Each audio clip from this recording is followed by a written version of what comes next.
침묵성에 오신 여러분들을 환영하고 축복합니다. 하나님께서 새로운 날을 허락하셨는데요. 새로운 날을 걸맞는 새로운 은혜로 오늘 하루 우리 인생을 지켜줄 줄 믿습니다. 오늘은 제사장의 흉패라는 제목을 가지고 출애굽기 28장 15절부터 30절까지 말씀을 좀 더 살펴봤으면 좋겠습니다. 우리 30절 말씀을 같이 한번 읽어볼까요?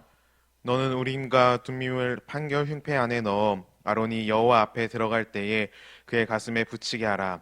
아론은 여호와 앞에서 이스라엘 자손의 흉패를 항상 그의 가슴에 붙일지니라. 너는 우림과 둠빔을 판결 흉패 안에 넣어둬라 라고 이야기를 하죠. 하나님께 제사장 직분을 세우라고 아론과 그 아들들에게 맡기라고 이야기를 합니다. 그런 다음 제사장이 입는 옷에 대해서 쭉 설명을 해요.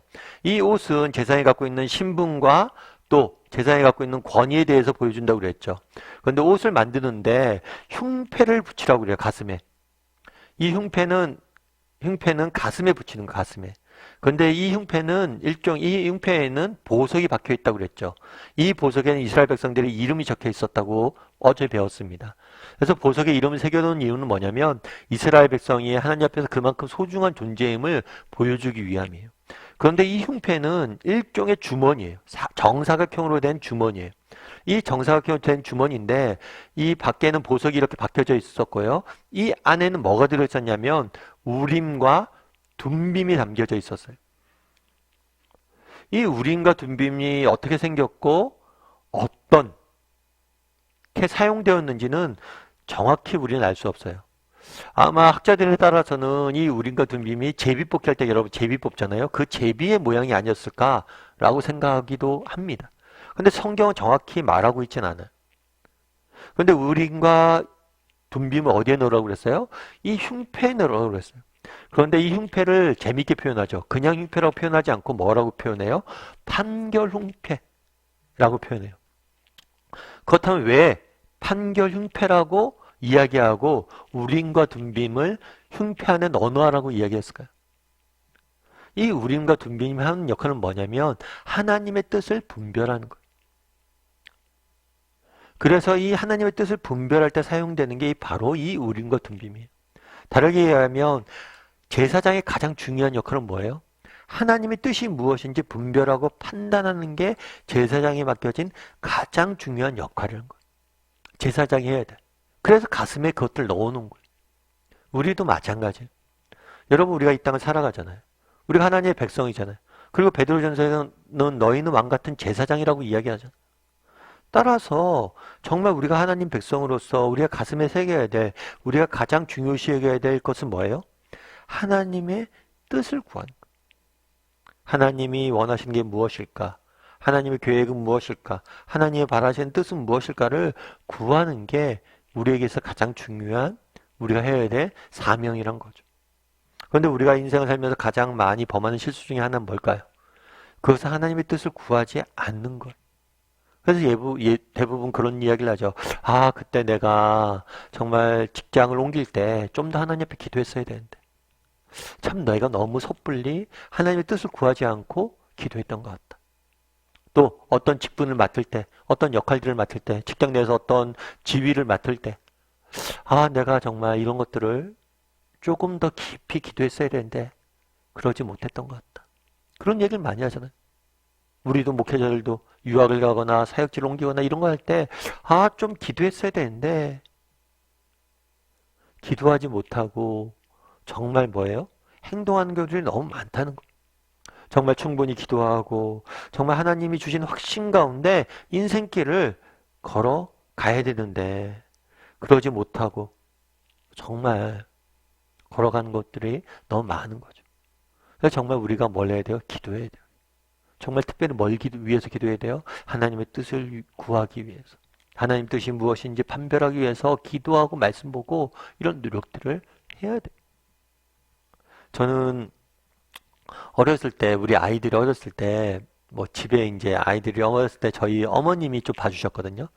그래서 저희 아내도 직장 다니고 저도 직장 다니니까. 그래서 어머니 집 근처에 집 근처 살면서 낮에 이제 아침에 출근할 때 어머니 집에 아이 데려다 주고 또 퇴근하면 애 데려오고 그렇게 했었어요. 그런데 이제 저녁에 이제 집에 가면 아이가 아빠 뭐 사줘 뭐 사줘 막 이렇게 이야기를 해요. 그럼 그래? 그럼 우리 할머니가 저희 어머니가 그러죠. 애들한테 애들이 뭐 사달라고 하면 야, 사준다 그래라. 내일 되면 다 까먹는다. 그러니까 뭐냐면 아이들이 TV를 보잖아요. TV를 보면 TV 광고가 나오잖아요. 그럼 광고 보면 그걸 사달라고 하는 거예요. 그럼 내일 되면 내일 또 다른 광고가 나오잖아요. 그럼 어저께 본 거 다 있고 내일 또 다른 걸 사달라고 하는 거죠. 그러니까 아이가 사달라고 해도 다 까먹으니까 그냥 사준다고 해라. 괜찮다. 이렇게 이야기를 하더라고요. 그런데 저는 이야기 왜 나오지 않더라 쉽게 사준다고. 왜일까요? 아이는 까먹어도 저는 기억하잖아요. 애는 까먹어도 저는 기억하잖아요. 아, 얘한테 사준다고 그랬는데. 얘는 까맣게 잊고 있어도 저는 기억하고 뭘 해요? 생각하고 있잖아요. 하나님과 우리의 관계도 마찬가지란 거예요. 여러분, 우리가 기도할 때 정말 우리가 기도하면 우리는 잊는 경우들이 많아요. 그런데 하나님은 잊지 않아요. 늘 기억하고 계세요. 늘 기억하고 계시다가 뭘 해요? 때가 되면 이루어 가시는 거예요. 그러니까 정말 기도해야 되죠. 정말 이 사실을 알면 우리가 기도 안 할 수 있어요. 여러분 정말 기도했어요. 정말 인생에 중요한 문제가 있을 때마다 선택 기로에마다 기도하세요. 기도하고 하나님의 뜻을 구하세요. 그 뜻을 구하고 그렇게 살다 보면 뭐예요? 하나님께서 정말 우리의 인생들을 인도해 주시고 정말 이끌어 주시고 붙잡아 주시는 거죠. 제가 어떤 책에서 읽은 이야기예요. 한국 전쟁 때였대요. 전쟁이 일어나서 계속되는 가운데 이 땅에 많은 전쟁 고아들이 생겼을 거 아니에요. 그래서 이 전쟁 고아들 중에서는 상당수가 미군들에 의해서 미국으로 입양이 되는 경우들이 많았어요. 전쟁 중에 집과 부모를 잃은 많은 고아들이 이제 그렇게 입양이 된 거죠. 근데 이런 고아들을 미군이 이렇게 한 곳에 모아서 미국에 입양 보내려고 준비하고 있었던 일이라고 그러더라고요. 미군이 그들의 부대로 아이들을 데리고 와서 목욕도 시키고 저녁도 배불리 먹이고 또 편한 잠자리에 재웠어요. 아이들 입장에서 오랜만에 정말 포식을 한 거죠. 그리고 이제 밤이 됐는데 이상하게 웬일인지 아이들이 잠을 못 잔대. 오늘 배불리 먹고 편한 잠자리에 있는데 잠들지 못하는 거예요. 그래서 미군 병사가 얘들이 왜 이렇게 잠들지 못할까? 잠자리가 불편하나? 그랬더니 그래서 아이들한테 물었더니 아이들이 그런 얘기했대요. 미군 병사한테 물었대요. 미군 병사 물었대 아이들. 너희들은 왜 이렇게 잠을 못 자니? 잠이 안 오니? 그러자 아이들이 뭐라고 얘기했냐면 아저씨 그런데 내일은 뭐 먹어요? 오늘 너무 많이 배불리 먹어서 좋은데 내일 뭐 먹을지 걱정이 되는 거예요. 그만큼 굶주림에 쩔어 있었으니까. 아이들이 잠들 수 없게 만든 건 뭐예요? 내일을 위한 양식이 없다는 염려 때문이었죠. 그랬더니 이 미군 병사가 뭐라고 얘기했냐면 야 걱정하지 말아라. 내일도 오늘과 다름없이 배불리 먹게 해줄게. 그러니까 너희 먹을 것과 입을 것 충분하니까 염려하지 말고 자라. 이렇게 이야기했대. 안심을 시켰대. 그런 다음에 이제 미군 병사가 이제 나중에 또 보니까 아이들이 이제 잤겠지 하고 보니까 아이들이 자질 않더래. 그래서 미군 병사가 뭘 했냐면 안 되겠다 싶어서 식당에 가서 아이들을 위해서 햄버거를 하나씩 만들어 왔대. 그리고 아이들에게 햄버거를 다 나눠줬대. 그리고 이거 내일 아침에 먹을 거니까 너희들 걱정하지 마. 그랬더니 애들이 햄버거를 품에 안고 잠들었다라고 이야기를 하더라고요. 참 우리나라의 서글펐던 현실에 대해서 이야기한 거죠. 그런데 제가 오늘 이 이야기를 읽으면서 그런 생각이 들었어요. 어쩌면 우리는 이 아이들 같지 않을까? 정말 하나님께서 정말 우리의 인생을 인도하시겠다고 약속하셨고 하나님께서 정말 너희가 기도하면 내가 응답할 걸 이야기하셨고 하나님께서 나의 뜻을 구하고 찾으면 너희가 찾게 될 거라고 말씀하셨는데 그 말씀을 신뢰하지 못하고 그냥 눈앞에 있는 햄버거만 믿고 의지하는 사람은 아닌가?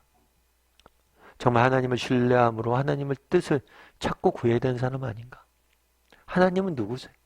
우리보다 우리를 더 사랑하시는 분이잖아요. 하나님은 누구세요? 우리보다 더 지혜로운 분이시잖아요. 그렇다면 우리가 하나님의 뜻을 붙잡고 하나님의 뜻을 찾고 구하고 그것들을 인내하고 기다릴 줄 알아야 되지 않아요? 그런데 눈앞에 있는 햄버거만 붙잡고 있는 사람들은 아니에요. 정말 하나님께서 말씀을 약속하셨잖아요. 너희를 채울 것이고 너희를 붙잡아 줄 것이고 너희를 인도해 줄 것이다. 그 약속의 말씀 붙잡고 그분을 신뢰하고 살아가는 사람들은 아니하는 것. 우리 그리스도인들이 제일 먼저 해야 될 일이 있어요. 그건 뭐냐면 우리가 정말 해야 될 건 뭐냐면 하나님의 뜻을 구하는 거예요. 그러면 우리가 왜 하나님의 뜻을 구해야 되냐는 거예요. 우리가 하나님의 뜻을 구하는 이유는 뭐냐면 하나님을 신뢰하기 때문에. 그분이 나보다 나를 더 사랑하시고 나보다 나를 더 잘하시고 지혜로운 분이심을 알기에 그분의 뜻을 구하는 거예요. 나는 얼마나 하나님의 그 사랑과 하나님의 지혜를 신뢰할 줄 아는 사람인지, 눈앞에 있는 것만 의지하고 하나님을 바라보지 못한 사람들은 아닌지 돌아봤으면 좋겠고, 정말 날마다 하나님의 뜻을 구할 줄 아는, 그리고 우리 삶 가운데 그 뜻을 이루어갈 줄 아는, 그리고 뜻을 구하기 위해서 기도할 줄 아는 저와 여러분이 되기를 주님의 이름으로 소원합니다.